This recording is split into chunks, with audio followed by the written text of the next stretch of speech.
Morning, everyone. I'm back from Ultimate Team Showdown, so this video will be me talking about my experience there. I don't really want to go game by game, mainly because Josh kind of changed up the scheme so much. Like, there was only 2 or 3 claim jump schemes. Not only any of the scheme pools were actually real scheme pools, and while that's fun in the moment, like, even though I personally wouldn't have done it, it's not the best to talk about it because like I made a couple weird lists for like given like the scenario was like no ski markers, so it wasn't really a typical Malifaux game. I had to play a lot different, knowing like Flame Jump was in a pool. So that kind of I won every game. I beat another Summer. I then beat Gurn with his Sandeep versus my Summer. I played Wong versus Kaladi in one. I played Zipp versus Riva in one. I played Wong versus the Vixen one. But, all good. I had a fun time. My team was a lot of fun. We came in third overall, which is it's about what I expected. We were like 1 point from second, so it's unfortunate we didn't get that one extra battle victory point somewhere. That happens. But what I want to talk about is, I played some different models than usual. Not that different. I didn't go like super out of the way, but one thing I find interesting is in a 5 game tourney, and depending on what master you're using, you only get so much, like, the decision you make kind of trends for, like, the entire tournament. So, what I mean by this is game one, I decided in my summer list to take Frank, Bert, and the taxidermist. Like, I've never done that before in a summer list. It's nothing crazy. I just didn't take Trixie and I didn't take Maris, and I was like, all right, let's take these 3 models, right? Ended up working out really well. And then in the next game against Gurn, I ended up taking Trixie and a taxidermist, and I didn't take Frank in that game. So, and I guess what I'm trying to get at is I used the taxidermist in 4 of my 5 games. In fact, I used the taxidermist over Bert in my last game, and he was with Bert in the fourth game. I didn't even have Bert in my third game because I used Frank instead because it was against Kaladi and I had an Iron Skeeter and stuff. So the big stories from this weekend on as far as like model choices and like stuff like that is I took a taxidermist a lot more. Now obviously I made a video about how good I thought he was, but then there was a time where I just stopped using him, and it wasn't like he was bad. I was making lists without him. My like initial rant here is that, man, that taxidermist was fucking legit again. Like, to the point that if I only had 7 stones left in some crews, not every crew, I would take a taxidermist over Bert Jepson.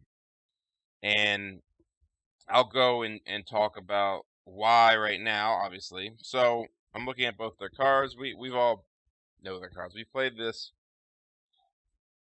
Bert Jepson a million times, taxidermist maybe not so much. So here's my reasoning. One, fairly similar defensive stats. They're both going to die if people want them to die. Now, obviously, Bert is easier to keep alive. Bert has slippery, um, all this other stuff. Here's the big difference. I think Bert, if you're like in a bunch of models, like you're like in the middle of a summer crew, he's probably better.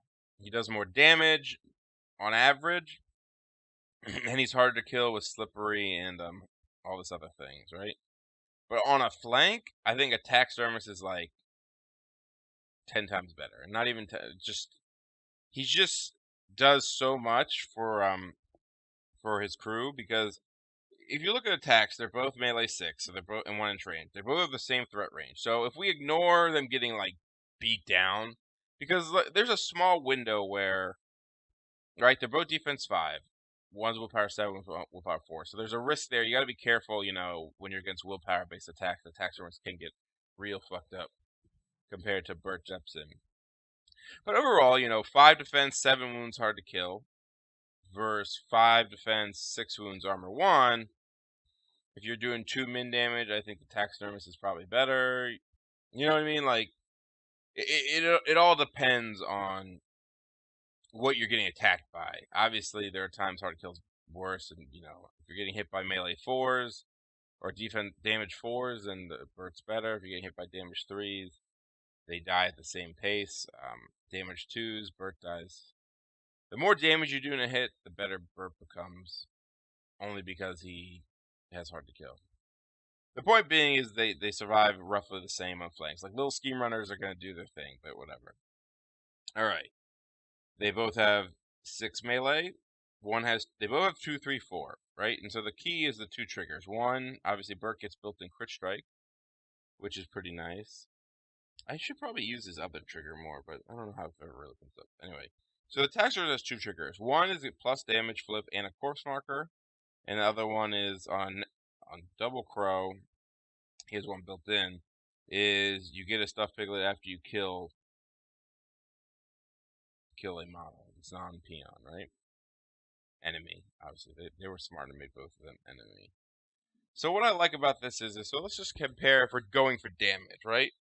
We have Bert with a 3, 4, 5 with a chance for more damage with an extra ram. The one thing I like about the taxidermist attacks, if you compare it to Bert, is because of the plus damage flip, getting 3 is not that hard. You know what I mean? Because of I actually don't know the math on it, but I'd be curious, and I know it's very situational. Like, there are a lot of situations where I wonder if I could actually run some sort of like program to like simulate it. The question is, which does more damage on? No, it has to be. It has to be Bert does more on average. But because hitting a moderate's the same as Bert hitting a min, and if Bert's on the negative flip and you're on a even flip, like, a taxidermist can do the damage as needed. Now, maybe you need to cheat a 6 or 7 to get the moderate, but you have a lot of control over the damage you do, right? If you really need to hit the 4 damage, right, and it's just for some, you can get the cheat in and you can hit the the severe. Now, maybe you don't want to waste an 11 on it, but the control is there where you're like, oh shit, he's very close to dying. I only have 1 hit left. Like, there's nothing you can do as Bert unless you have the high ram. You hit and you're like, all right, well, negative flip, hope I get moderate. At least you have the control on his side to be like, all right, I'll cheat that 11 to kill this model. He's good with the red Joker. It's 6 damage. Like, that's no joke. But that's not the point. The point is that you have control. And I think one thing Joel Henry mentioned once that I didn't appreciate at the time, but is it's just more room to dirty cheater, right? Let's say you flip an even flip and you get a weak and you have a 1 sitting in your hand. You can cheat it for the wound. You can't do that on Bert. So you have 2 places to cheat on the taxidermist, whether you're cheating the hit or if you get, because sometimes, and it's not always, like Bert will charge in and you want a dirty cheater, but he flips very high for the attacks. And you're like, I don't want to cheat a 10 when they already flipped a 10 to hit. I want to at least bait a card out of my opponent. And then you're like, all right, well, I'll just keep the wound on me, and then you can't cheat the damage because it's probably negative. So that's one thing that's nice about the taxidermist is he has a lot of chances to heal. So he can take advantage of Dirty Cheater a lot better because he also has a non-attack chance to heal, right? If you just reckless walk him, and summon a stuffed piglet, good chance you're going to need the 9 and you're going to heal from it, right? So attack-wise, they're similar. Bert will do more damage, and he has a range attack. But where I really think the taxidermist was shining for me was just his zero actions. The moving the stuffed piglet and blowing it up, I didn't use it all that much. I think I used it like once, and it did help. But it's really just the summoning, right? We all know summoning off of master models can be really obnoxious. So here we have a zero action. So first of all, it's a zero action. It requires a scrap marker, or corpse marker, sorry guys. And you get a stuffed piglet unsuited. I mean, it's a 9. It's an unsuited 9. It has a 21-inch threat range because it's, how far he can move. 15 inches plus 6.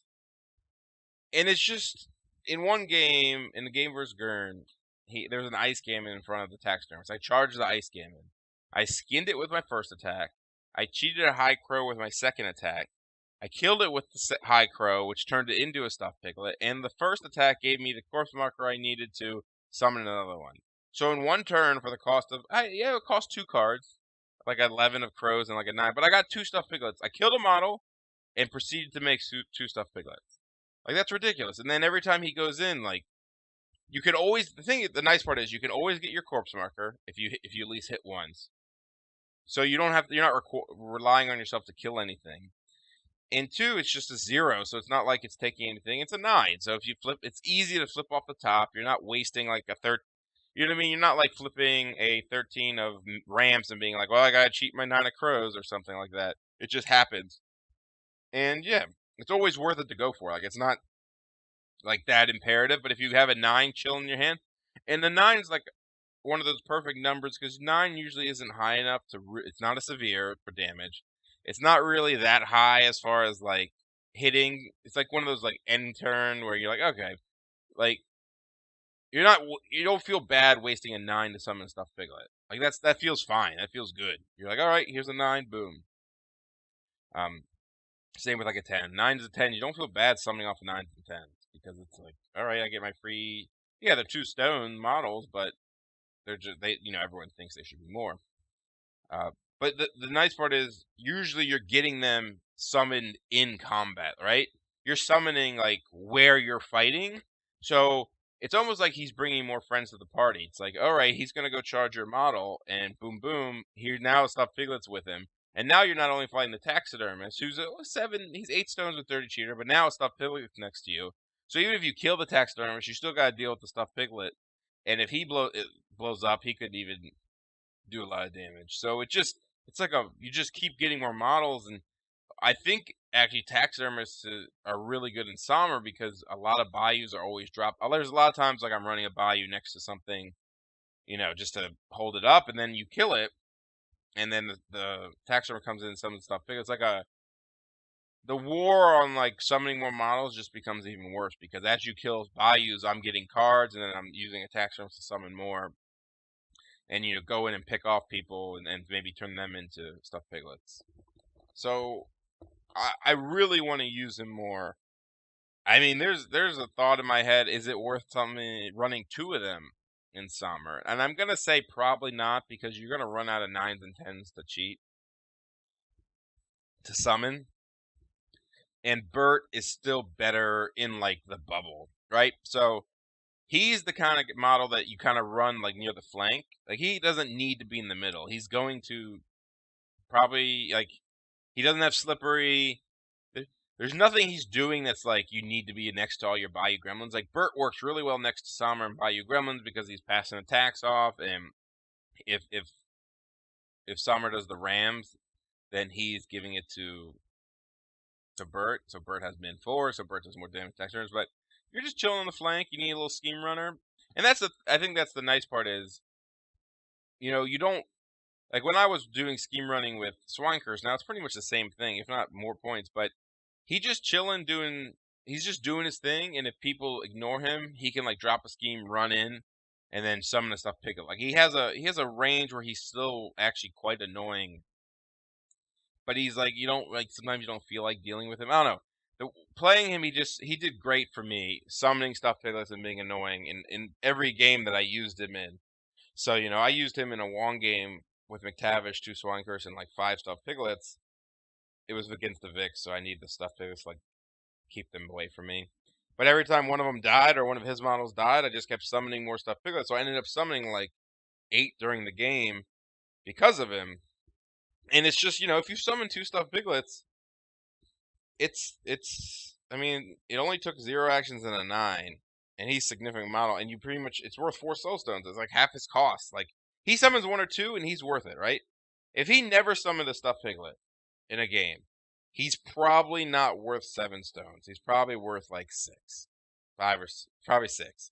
He's 6 if he never summoned. Like without his summoning, he might be worth 6. Probably a little less because he's kind of bad at that point. He's still a reckless model that does solid damage, all the other good points. But now that if you summon us, and the thing is, you're getting a lot of value stuff because so one thing I've always said is summoning like late game can be kind of shitty because if you summon a Bayou turn 5 with Summer, what's it doing? Unless you're holding like Turf War, it's like it can move once and it can't interact. The great part about stuffed piglets you're probably summoning close to the action because it's off corpse markers. And they can take their one action to blow up the minute they come in. They're insignificant anyway. And they're like a roadblock that does damage, right? So it's like, it's just so annoying for the opponent to deal with.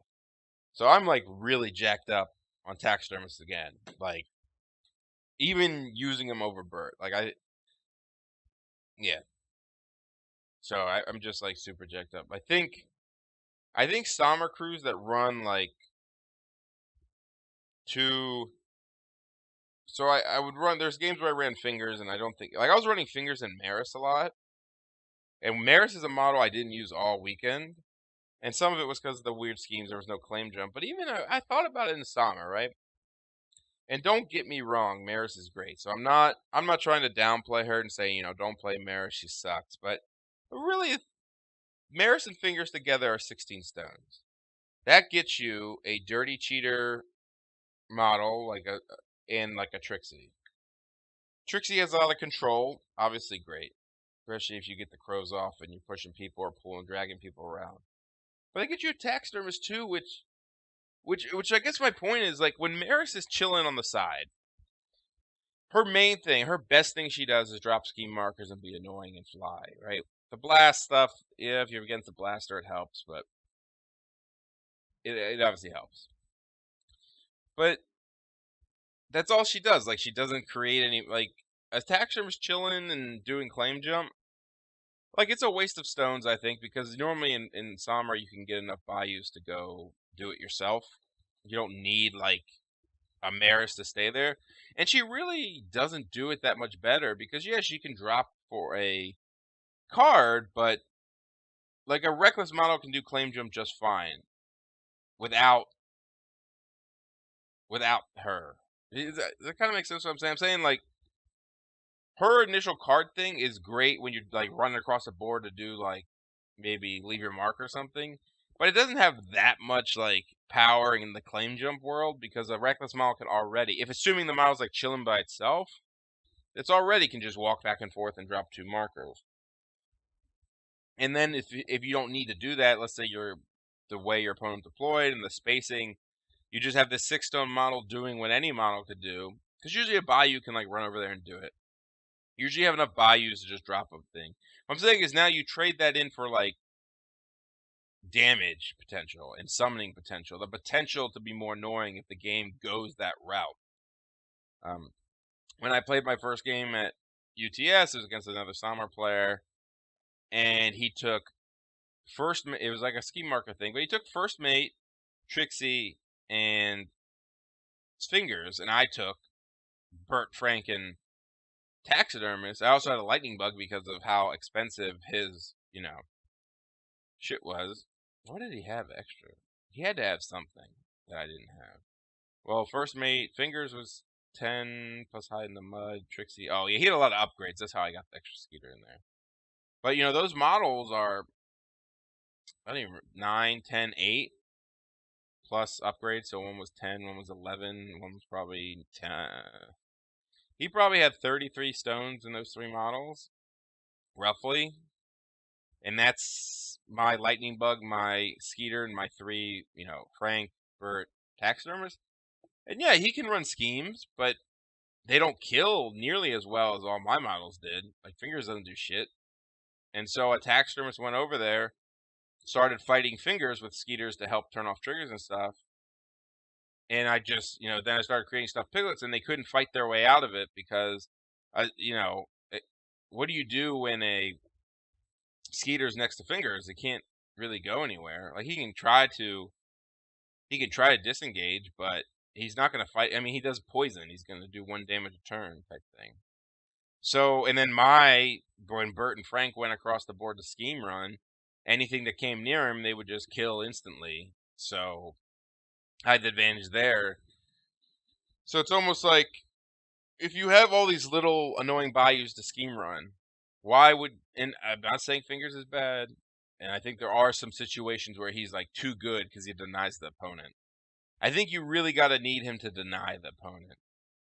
Like, in something in the middle, like a squatters type. Anyway, the point being was, bringing the extra fighting to Summer with the added utility of summoning a stuffed piglet, which is just really good in the games I played him in. And I was like, wow, this is, you charge alone on the flank or with a bayou or two, and then you start summoning stuffed piglets, and then Sommer can shoot into it if he needs to. And it's an 8-stone model. It's whatever, If it dies, it dies. You have Bert, you have other things.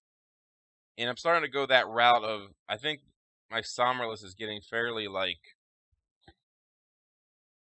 muffled down to, hey, you're going to bring Sommer, a Skeeter or two, 3 Bayous, a Slop, a Lightning Bug. I like having both for various reasons. And then you got about 24 stones to play with. Is it 24? About 24. Which is usually like a Bert, a Taxidermist, or Trixie, or you could take Bert, Maris, Fingers, or you could drop a Skeeter and do like Fingers, Bert, Taxidermist type thing. There's definitely a lot of play there. Like that's where I think it's going, because activation control. Obviously, I don't like summoning with Sommer after turn 1. You guys know this, and I think not only is summoning stuffed piglets better after turn 1, but you're doing it on your non-master for a 0. With corpse markers are already probably going to be everywhere because of your models. I think it's going to be even better. So that's something I kind of took away from this tournament. I didn't feel like I missed Maris in my games. I don't think she's bad. I think I'm going to not try her in Sommer and just try to get more damage in and use more bayous to run schemes. Obviously, you can do anything. I'm back to the Mctavish Glowy. Reason being is control of the board. Alright, so here's my Wong comments. I did play 2 Wong games, and I was talking to guys beforehand, just kind of getting my Wong thoughts out there. So, one is, I think being aggressive with Wong, really aggressive in his positioning, is a good idea now. Mainly because he's actually very hard to kill. I mean, he's 12 wounds, armor 1. Don't let him get charged by, Glowy Bird or some shit. But he has Squeal. He has ways to get out of combat. He's 12 wounds, armor 1. You could possibly give him Dirty Cheater if you want. And I find that when people go after Wong, I tend to win the game, because going after Wong takes so much AP that the rest of the crew just comes in and kills you. So why play him back if you want people to attack him, right? Don't make it easy and give him free shots, but usually you can put Wong in a very threatening place for the enemy. That's you deal with Wong, or he's going to light up your crew with his blast. But if you deal with Wong, you don't have the AP to deal with the Swine Curse and Mctavish. Now, one reason I like Mctavish over Bert right now for Glowy is Swine Curse are basically Glowy Bert, but they move faster. And they have more potential to charge through and keep going. So, because you have so many melee models already with Swine Curse and maybe a Taxidermist or Bert himself, why do you need, why do you need another melee beater when Mctavish, sitting in the middle of the board with a 14-inch ignore everything gun that's glowy, just has so much threat potential? He just controls the board, and this is why I used to say take Mctavish glowy back in the day. And I think it's come full circle now that you're... Back in the day, I realized I didn't have a lot of fighting. People would come in on me a lot harder when I had just Glowy Mctavish, and I had Glowy Mctavish, Sammy, Maris, Trixie, all this stupid shit I took, right?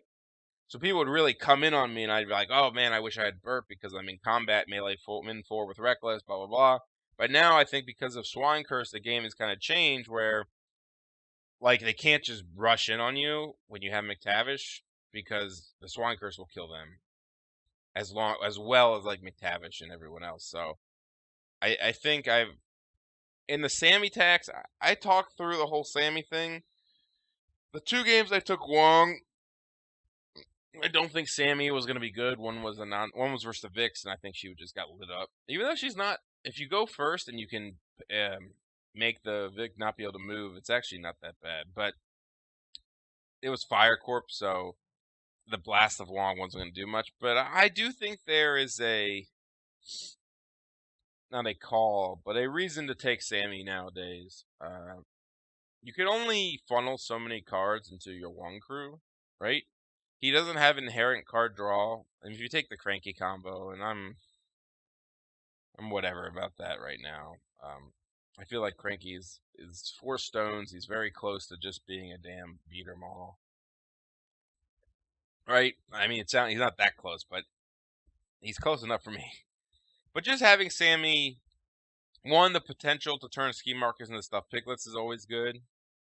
But like I said, you can only funnel so many cards, right, into your crew. So having any type of card manipulation, like she is buy you 2 card, which is great because she's defense 7, so she can kind of take care of herself. She can try to, when she attacks, she can just 2 card off the top and hope she gets something. Obviously, you cheat if you really need it.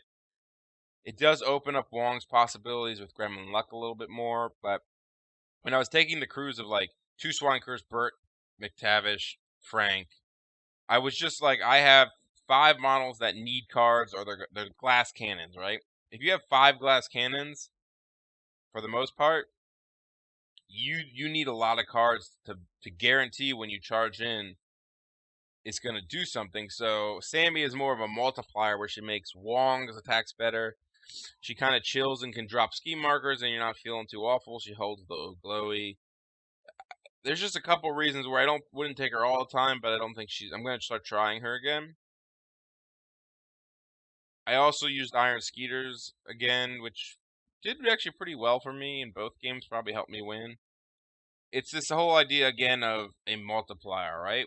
I think Frank and Bert are better models than Frank and Iron Skeeter for this example, but the Iron Skeeter multiplies Frank in a sense that it moves, like, if you don't always need to Alpha Strike, but if it gives you the option, so it scares opponents a lot, right? The option is always actually really good, but also if you're holding like 2 or 3 high cards in your hand, right? You couldn't do anything with both models anyway. Obviously, if you flip amazing, then it works, but the Iron Skeeter Frank combo gives you a multiplier to Frank, so those 3 cards become even more useful, right? Now you can move Frank 13 inches, give him fast, he can get where he needs to go, and now these 3 13s or 3 high cards turn into 12 damage. Where if it's Frank and Bert kind of chilling on their own, they don't really have the reach to get in there and threaten sometimes. So I think there's something to be said about the multiplier of the Iron Skeeter, and with the taxidermist is not bad either. You can pick him up.